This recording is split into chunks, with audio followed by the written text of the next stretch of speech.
My name is Kathleen Gersie. I'm a PhD candidate at the University of Amsterdam and also a senior lecturer at the Anton University of Suriname. So today I'm going to present for you how climate change has affected the development of the Suriname coastal area. So I did this research, or this research or study is part of my PhD project and is done at the University of Amsterdam. So let's take a look at the Suriname coast. Everybody knows Suriname. It is located along the northeastern coast of South America, but we also know that it's a part of the Guyanas, together with French Guyana and British Guyana. And this part of the northeastern coast of South America is affected by the mud dispersal by the Amazon River. And this mud is transported by means of the Guyana longshore current along this coast.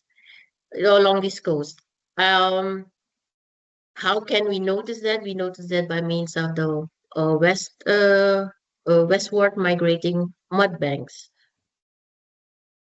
So the Suriname coast is very typical. It is a muddy coast. It belongs to the world's longest, muddiest coast.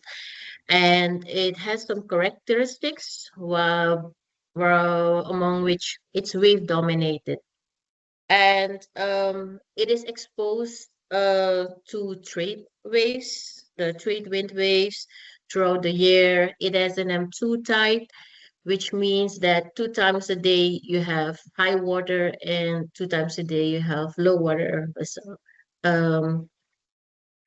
another characteristic of the Suriname coast is that the westward migrating mud banks. It's very known about that. And these mud banks, they migrate in westward direction with a mean speed of 1 to 3 kilometers per year. In between the mud banks, erosion happens due to waves that can approach the coast, and the mud banks itself, it dampens the waves. So I'm giving you a bit background of information so you can understand what is this about. Famous along the coast are the sand beaches, Bagong Santi, Bramspunt, and it is very typical, the mangrove forest. And the three types of mangroves you find along the coast of Suriname are the Rhizophora mango, also known as the red mangrove, the Avicennia germinans, also known as the black mangrove, and the Lenticulariae racemosa, the white mangroves. Mangroves have adapted to salinity waters, so it depends on the salinity tolerance, where you can find one of these three mangroves. On this slide, you can see the Rhizophora mango, which you find more along the rivers, and the Avicennia germinans you find more in salty water along the coast itself. So let's go to the historical development of the Suriname coastal plain. So the Suriname coastal plain you can divide it in the savanna, in the old coastal plain, and the young coastal plain. And in the first millennia of the Holocene, the sea level rose very fast. And you can see that, let me see where my pointer is. Yes, sea level rose very fast, and that resulted in a vertical buildup. The sea level rose because of melting of large ice caps in the northern hemisphere, and after that, around 6,000 years ago, then the ice, almost all of the ice had melted, and since then, sea level has been rising much more slowly. This has led to several sedimentation environments in the young coastal plain, the Mara Formation, and the Coroni Formation. Here you see the result of the rapid sea level rise, which was about 10,000 years ago, and the vertical buildup of the Mara Formation. And after that, the slowdown of the sea level rise, we get a lateral buildup of the coastal plain. This was around 6,000 years ago, and it is also known as the Coroni Formation. Um,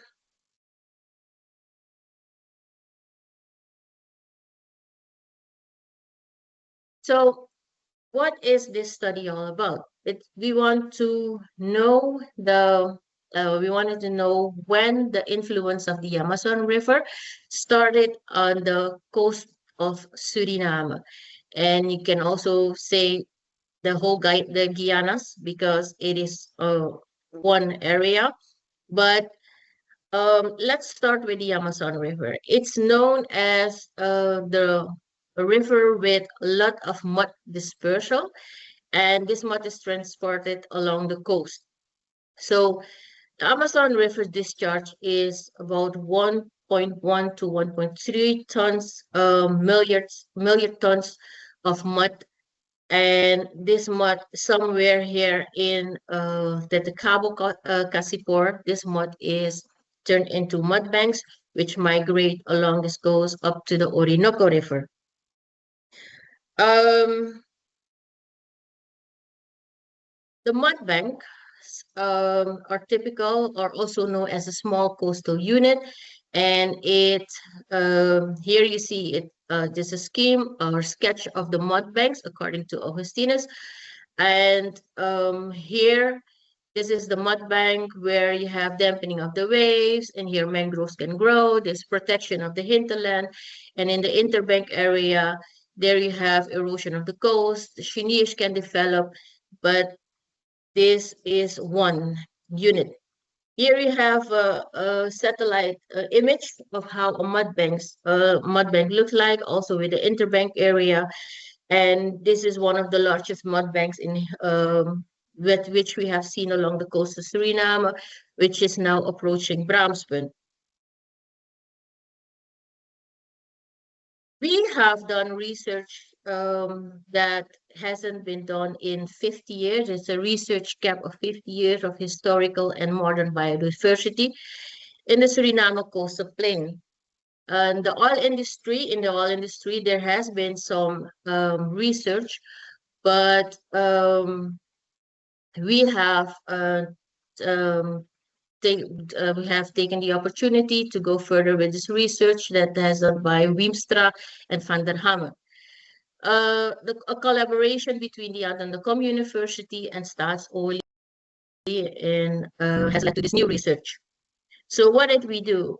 It was very easy for us to ask Staatsolie company Suriname. We asked them if they have some material available for us from some wells, and they said, okay, we have some wells in the nearshore area. We asked the Suriname Water Company, so do you have some samples from wells? They said, yes, we got some, and that was in Heinar. And we also got some sample material from Staatsolie, the Suriname Hydrocarbon Institute, and those are from the offshore area. So this research, the goal of this research was what I already told you, to see when did the influence of the Amazon River on the coastal development of Suriname, when did it start? So what is the role of climate change? And we wanted to also to know the change in biodiversity. Our methods were palynological analysis, we did dinoflagellate analysis, and we also did sediment chemical analysis, and we combined all those results in one. But why the Amazon? How did it start? The history of the Amazon River goes many, many million years ago. In the middle Miocene, there was the Proto-Amazon River in the east, and there was also the Pebas wetland system, which was there was an opening of the Pebas system, and it was in connection with the Caribbean Sea. Somewhere in the Miocene, these wetlands, they combined and they turned into in the late Miocene, the Pebas wetland, it disappeared. And then the two systems, they merged, and it was around 10 million years ago, the formation of the transcontinental Amazon River happened. And around that time, the first dispersal of sediments due to erosion of processes was discharged in the Atlantic Ocean. But that doesn't mean, not because the onset of the Amazon fan happened at 10 million years ago. It means that also 10 million years ago, the influence or the effects on the Suriname coast happened. So when did that happen? When did the Guyana coastline come under the spell of the Amazon River? So how can you do that we can do that by means of the biodiversity, which means you take the samples, you handle them in the lab, and you make some pollen slides, and then you take a look under the microscope if you can find pollen, which because every type of plant has its own characteristic pollen grain. So what can the fossil record tell us about coastal development in deep time? This is the study area, and here you can see the Powisi well, and these are the Aitkanti, the Galibi one, and the North Coroni one. These are the offshore wells, and the HAP is a well of the Suriname Water Leiding Company. But I will focus on the Powisi well in the nearshore area of Suriname. Let's go to the results. This in preparation, and if you take a look at this diagram, then you see a lot of colors, and it represents the results of the pollen analysis. There is a bottom part and there is a top part. This is the lithology of the bore of the well, the Powisi well, and you can see the different colors. The green represents mangroves, the blue color the palms, the yellow herbs, the spores are in gray, and the brown color is Proxapertitis, and we have other angiosperms in orange. So what is represented in this diagram? The geological history of Suriname, you can divide it into a Paleogene part and a Neogene part. Geologists, it's a bit geology, and then you can divide that part again in the intervals like Miocene, the Pleistocene, Pliocene, the Pleistocene, the Holocene, and you can relate the lithology to those periods, and that's why we have in Suriname some formations like the Coropina Formation, the Mara Formation, and so. But let's take a look at this diagram.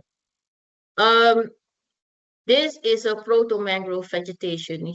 You can see in the colors that the orange dominates, the blue dominates, and the brown color dominates, which means that in the Paleogene, there were more Proxapertitis and palms. It is mainly formed. But at the start of the Neogene, then you see that the mangroves are dominated. They're dominating the coast.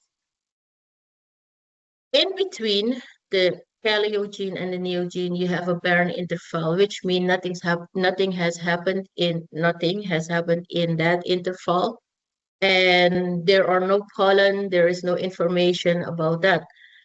Um, in this, on the right side, you can see some photos of the Proxapertitus. It's also a type, fossil mangrove type. We have the Moritiides franciscoi, which we also know the vegetation, the Mauritia palm, and the Sonocositus ramone is also known as the Rhizophora, is also Rhizophora. So it means that the neo-mangrove vegetation, it was mainly formed by the Rhizophora and in the Neogene. So you can, why did we take a coastal section? In the coastal sections, you only see the effects of sea level rise, because during sea level drop, there is no deposition of pollen grains. So in this diagram, you can see the zones or the times when there was sea level rise, yeah, in history. Okay, so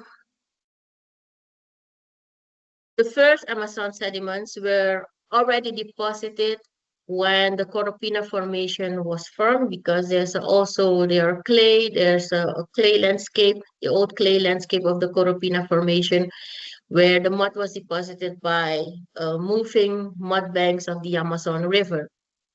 But it is maybe in future that we also analyze some samples from the Corupina Formation further inland. But we have also come to the conclusion that in the Pleistocene, low sea levels prevailed. But during the last interglacial, around 120,000 years ago, the Guyana coast hosted a highly diverse flora and fauna. So what can we conclude? The sea level rise during the Pleistocene, around 120,000 years ago, Amazon clay deposits, and that's why the old coastal plain of Suriname is like about 6 meters higher than the young coastal plain. After that, the sea level dropped, and the coast of Suriname extended 120 meters in northern direction, in northwards, and that was during the last ice age.